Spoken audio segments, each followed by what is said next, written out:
Bonjour tout le monde et bienvenue dans cette vidéo.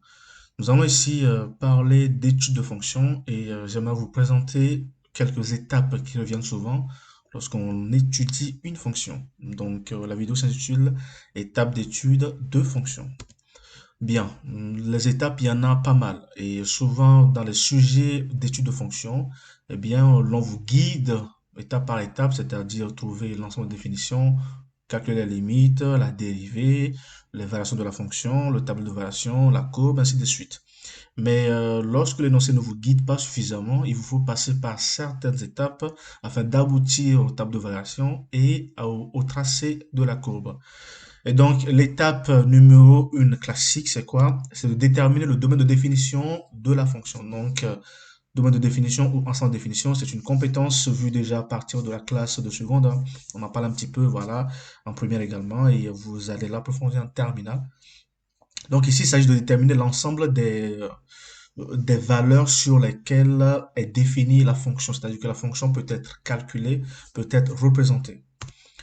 Après, il y a une étape qui n'est pas très demandée, qui est optionnelle, mais ça dépend encore de l'expression de la fonction, et bien c'est de déterminer la parité de la fonction.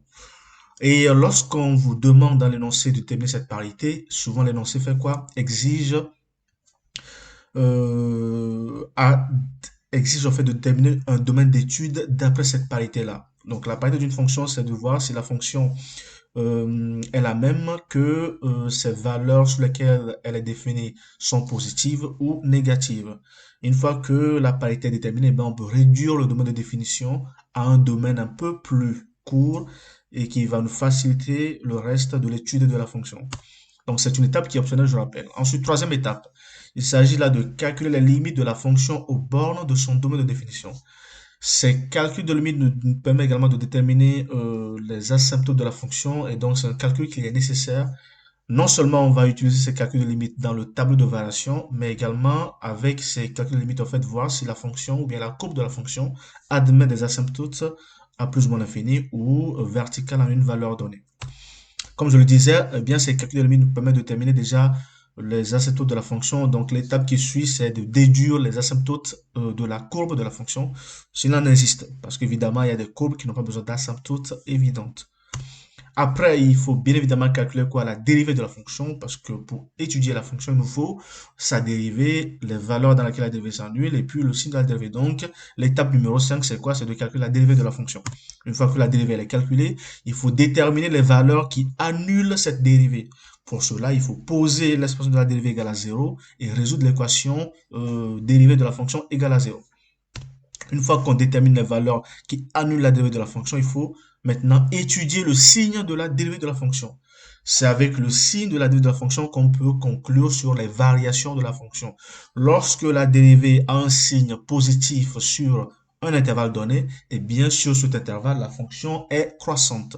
Et lorsque la dérivée a un signe négatif sur un intervalle donné du domaine de définition, sur cet intervalle, la fonction est décroissante. Une fois qu'on a le signe de la dérivée, maintenant il faut calculer les valeurs de la fonction au point où la dérivée s'annule. Donc les valeurs qui annulent la dérivée sont des valeurs en lesquelles il faut calculer la fonction parce qu'on a besoin de ces valeurs plus tard dans le tableau de variation. Après cette étape, on enchaîne avec l'étape des variations de la fonction et de l'établissement du tableau de variation. Le tableau de variation, c'est un tableau qui résume les limites, le signe de la dérivée, les valeurs de la fonction au point où la dérivée s'annule et quelquefois les positions relatives de la courbe par rapport à ses asymptotes.